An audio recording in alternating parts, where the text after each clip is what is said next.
Welcome to Mo's Market Pulse. I'm your host, Sara Mokaram, founder of Mo Digital Solutions, where we help businesses hit their revenue goals and thrive. On this podcast, we talk with industry leaders about their business, market trends, growth strategies, and what's ahead. On today's episode, we are joined by Kristin Dennewill, co-founder and co-CEO of Denamico. Thank you so much for joining me today, Kristin. Thanks so much for having me, Sarah. So, to kick things off, I'd love to just give our audience a sense of who you are and what your business is all about. So, can you just kind of start back when you and Brendan started the company? What gap in the market did you see that kind of convinced you to start this? Sure. So, Brendan is also my husband, transparently. And so it's always an interesting backstory of, working with your husband for this long. But we were living in Spain. Brendan's originally from Namibia in Southern Africa, and I'm from Minneapolis. But we met when I had been living in Europe. So I had been out of the US for quite a long time. And we were living in Spain with our family, and Brendan's background was in marketing. And so this was 2009, 10, 11 is when internet marketing and digital marketing was really coming to be a thing. And Brendan was fascinated by how this disruption in marketing was creating a real competitive advantage for smaller businesses who knew how to leverage digital marketing. And he recognized that the challenge was that the pace of change in what was actually effective and working with Google and things like that was changing so rapidly that it was very hard for smaller, more entrepreneurial businesses to actually use it as a competitive advantage if they didn't have someone who was concentrating on this on a daily basis. So my background is more in software implementations. But I've had a few other small entrepreneurial businesses. So we wanted to start Denamico, which is a play on the word dynamic to describe the pace of change that was happening with digital marketing at the time. To start a business that helped entrepreneurial companies leverage this technology as a competitive advantage. So fast forward to today, how that's changed is, well, first of all, we ended up moving back to the US from Spain in 2012.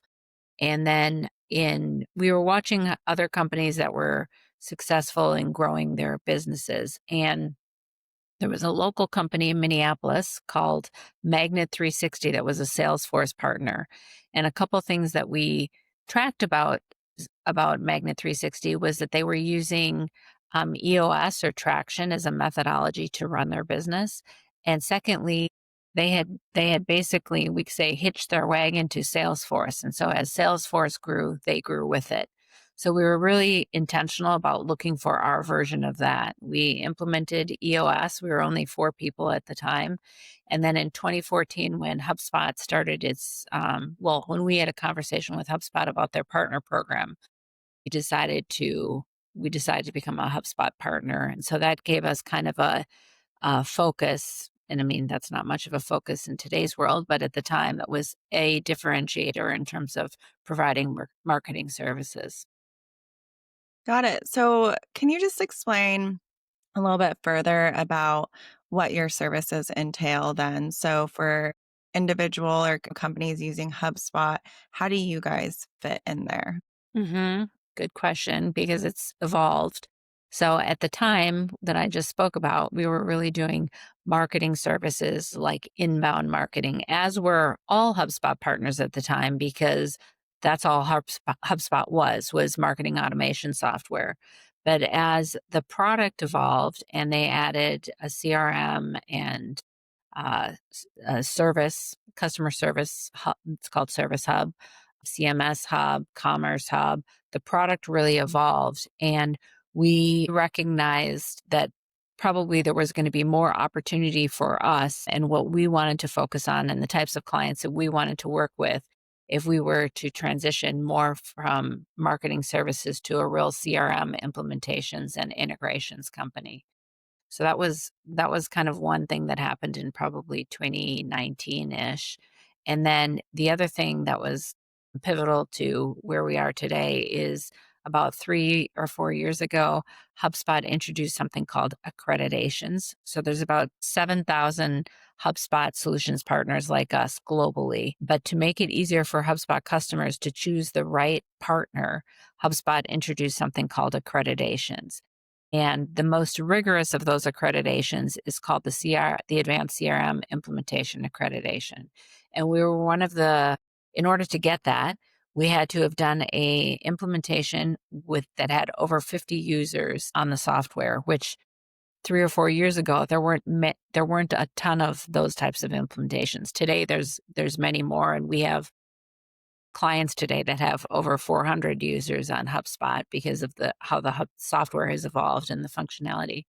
But in any case, we are one of the first 35 partners globally to get that CRM implementation accreditation, kind of proving that we had the experience to work with large mid-market size clients. That's great. And culture and values often shape a company's trajectory as well. So I know that I've seen that you've made a point to build a diverse team. How has that decision influenced how clients see you and how your team shows up every day? Mhm. So so one of our core values is be better together. And really, as you grow a company and evolve, you realize, and you talk about scalability, you realize this is Brendan has a quote he likes to use. It's if you I think it's an African proverb, or that if you want to go fast, go alone, and if you want to go far, you go together. So we really try and practice that. The complexity that's happened and evolved in our world with the pace of change and the functionality of the software and the number of the pace at how the software evolves is it's really challenging to do this as a one person show or a one person consultant. So we work with our clients in a team. We call it a pod structure. So every client is assigned a client team or a pod internally. And and we need different skill sets in that pod. And so we've got people that are implementation managers or technical consultants or solution architects, so more on the technical skill set, developers. We have someone who focuses on change management. She's got a certification from ProSci, which is an organization that has a management methodology called ADKAR. And so in order for us to provide the best service that we can and that we want to, we look at what do clients actually need. So the change management piece was something that we added in the last couple of years as we noticed clients need more help with that. And our projects, which are rated on their success, depending on how successful the client is with adopting the software, they will be more successful, excuse me, if we can include that, the change management piece. Brennan and I have I've lived and worked in 4 different continents, and so I love learning about different cultures and different places, and Brennan subscribes to that as well, and so we really believe in the be better together, and more experience and backgrounds and skill sets make us stronger as a team. I love that. And from your perspective, zooming out now a little bit, what are the most urgent challenges businesses face today when it comes to, aligning sales, marketing, and customer service technology? Mm, Good question. I think that I think this is where a methodology like EOS helps because there's so many different things to be looking at in a company that's growing. So using a methodology, and EOS is just one of several that exist, helps you identify what are really our, what are our goals, making sure everyone is aligned at the highest level on that. And then how do you communicate that back down to everyone in the organization so everyone knows what's truly important. And, one thing that's really evolved since we started this business is just the technology and the access to data, but the data is also an overwhelming factor. But I think a lot of the software that exists today that enables you to have like dashboards on a daily basis, so each person in the company knows what their metrics are or their priorities. I think that's really helpful because it's very easy to become overwhelmed. Right, right. That makes sense. And I believe you're one of only a small percentage of partners globally with all 5 of the HubSpot accreditations. Is that correct? Yeah, I think so. Okay. So, in kind of a crowded partner ecosystem, what does that allow you to deliver that you'd say most competitors just can't? Yeah. I think part of it is having, like one of the other skill sets that we have on our client teams is project management and also like more of a business analyst skill set. So when we really try and work with clients, it's a very much a partnership with clients to understand what's important in their business, what are their business goals. So we're aligning to what is going to have an impact on their business. So and that sometimes is having enough experience to say, there's so many things we could do, but with the North Star being user adoption, because if your users don't adopt the system, it's not going to be successful and that's not good for any of us. So although we could do a lot of that, helping the clients figure out, and often we're working with 5 stakeholders on the client side, helping those people align with, okay, what's truly important for like version 1 or the MVP, the minimum viable product, the MVP implementation phase 1, so that we have a higher user adoption. And then we put, other things that we want to add in the future, maybe integrations or advanced reporting or things like that, as a phase 2 or for continuous optimization going forward. And I want to now take it kind of back to Denamico and dig into how you're approaching growth and bringing in new business. So, you've worked with clients in different industries, ranging from nonprofits to manufacturing. So, I'm just curious how you've thought about growth and both in terms of who you're serving and how you reach them. Have you approached finding your ideal clients in a certain way? Was there a moment when you realized certain verticals were the right focus for you? I love this question because I'm very passionate about it. I read a book last year called Anyone, Not Everyone by a guy named Corey Quinn. And then I worked with him in a little bit of a boot camp afterwards to go through this process. And Corey was the CMO of a marketing agency that only worked with law firms.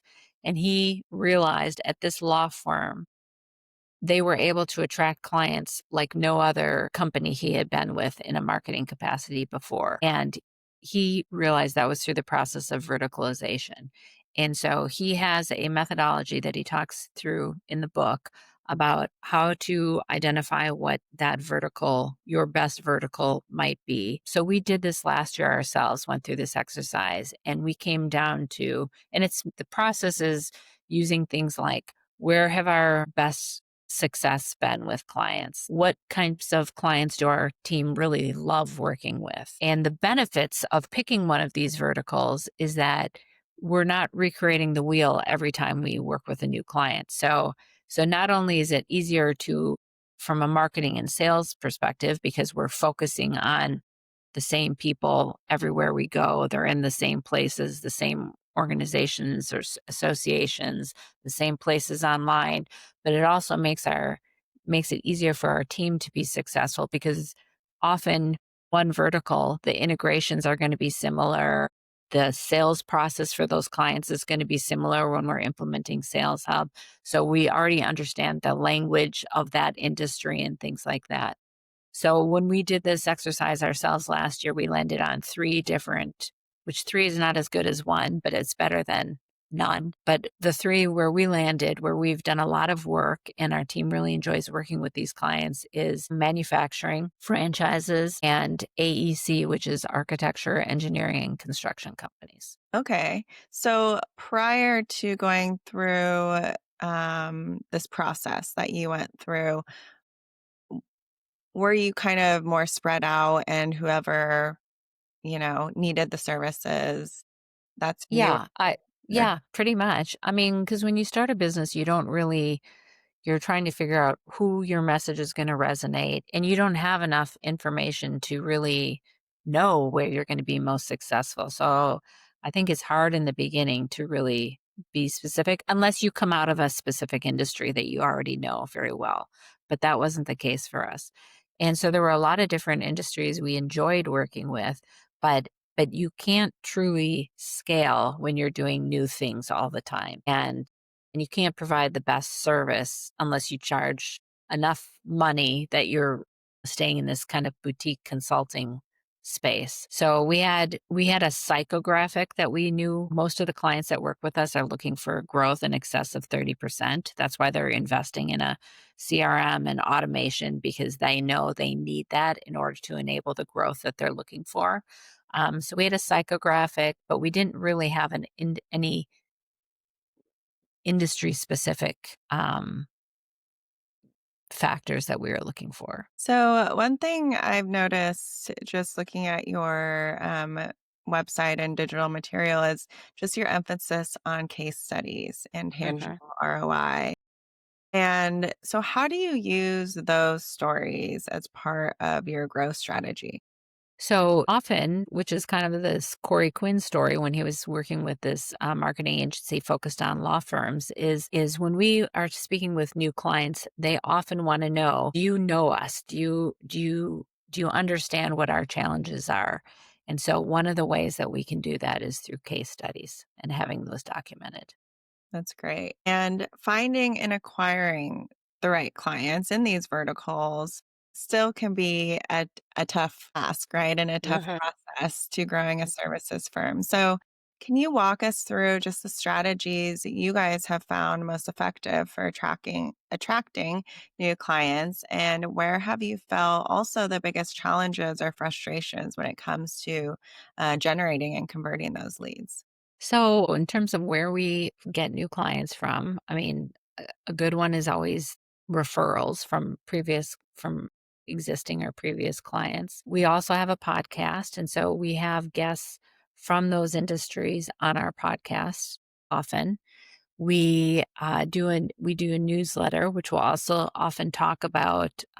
It's a weekly newsletter which will also often talk about challenges of those industries. We've done events before for which are a little bit harder when they're in person, but the upside of doing in person events is that it's the connection that people are able to make in those in person events is just so much more impactful than doing, an online virtual event for an hour.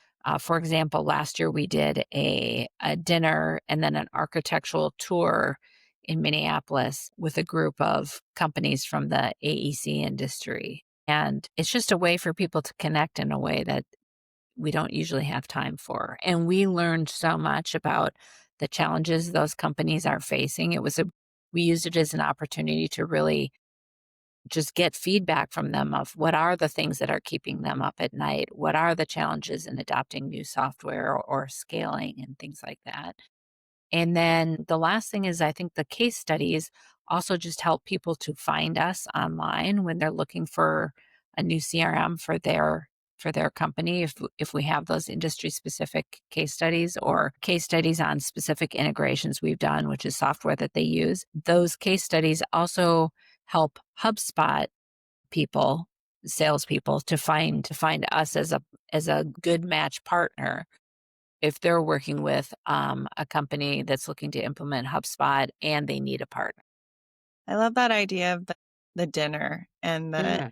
in-person touch because even having that personal dinner takes it a step further than even just an event, right? Because it's Right, personal and more casual and getting to know people. I love that idea. right. So you're obviously have done amazing work in, setting up your business and obtaining clients through all these different strategies. But of course, there's always some sort of obstacles that every business faces along the way. What's the single most frustrating roadblock that you've hit in trying to grow into kind of that next level? Good question. And yeah, there's not usually one roadblock. It's usually which one. Yeah. Um, so I think, one that kind of resonates with me a lot is because I think when you because my personality or, my skills and a lot of entrepreneur skills are we are a bit I use the term cowboy-esque when we do things. So we're willing to try different things, figure it out, even to the extent when you start off with what are your services? It might not be the same for every client, even though that's all an implementation, it might be packaged and sold in different ways because you're trying to sell something that resonates with that particular prospect. And so we have quite a few people on our team who are of this cowboy, like they'll figure it out, they'll get it done and things like, very talented, experienced people. However, that same advantage when you're starting becomes a disadvantage when you're trying to grow or scale, I should say, because you can't be reinventing the wheel every time you do a proposal or every time you go to deliver a service. So you really need to.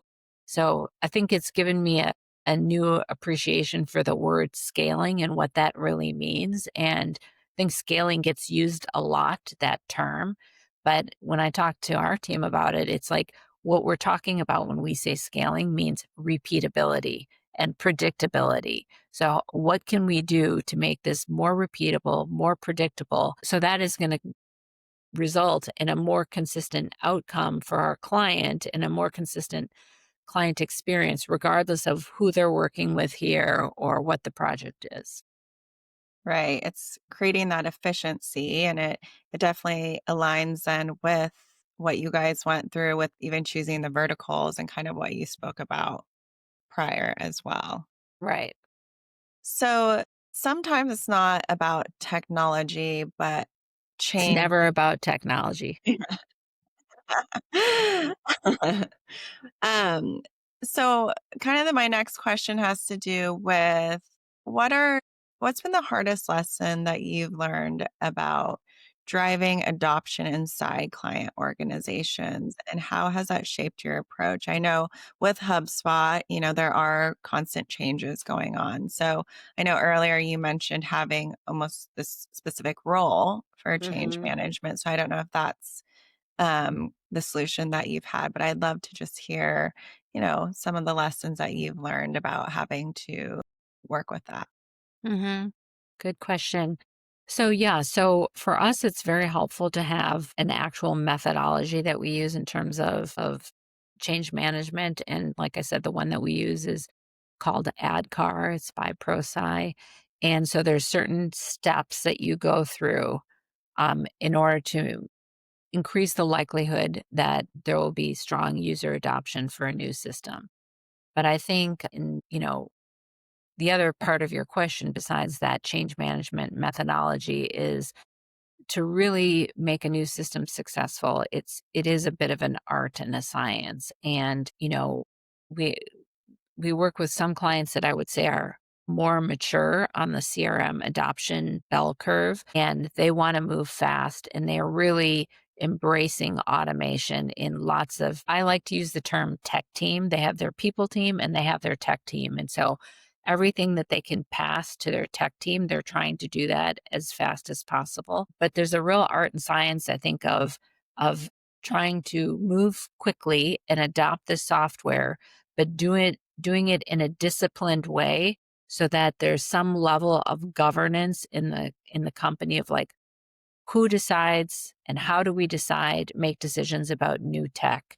So we want to be agile and take advantage of these things, but if we do it in a way that's not, it doesn't have some structure to it, that's often what happens when companies then have tech bloat and they have a bunch of different tools that actually all do the same thing. So, and then that's a mess to clean up afterwards.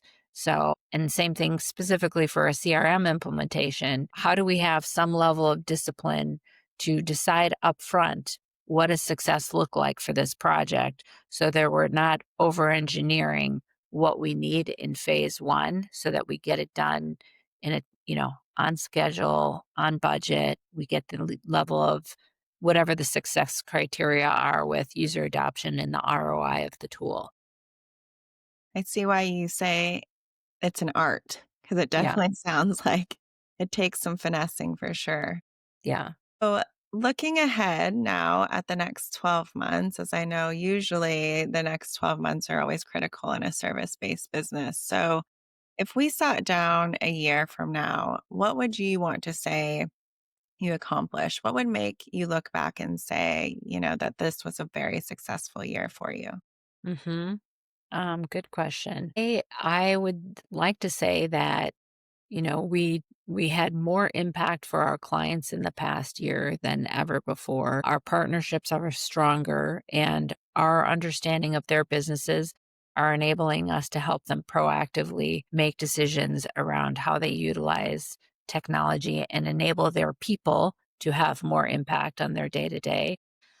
I would also like to say that the the the increasing level of structure and discipline and repeatability that we've added to our own business has made it better for our own team as well and made it easier for them to be successful in their roles. And if you could sit down with another founder or executive who's just starting out on a similar path, trying to align technology, people, and processes, what's the single most important piece of advice that you give them to not only survive, but really thrive in this environment? That's a hard one. It's a hard question to ask because there's so many things, but I think, if I were to start over, I would try and get really, really good at one very specific thing and then try and repeat that. That's great advice. And then expand from there as you Right, master one thing. right. So, thank you so much for joining me today. And I want to make sure that if anyone wants to learn more about Dynamico or touch base with you, where would be the best place? Sure. Our website is denamico.com, and, you can easily find me on LinkedIn as well. Perfect. Well, thank you everyone for tuning into Mo's Market Pulse. If you enjoyed this episode, be sure to subscribe, leave us a comment, and join us again to hear more insights from leaders coming up on future episodes. And thank you again for joining us today. Thanks, Sarah.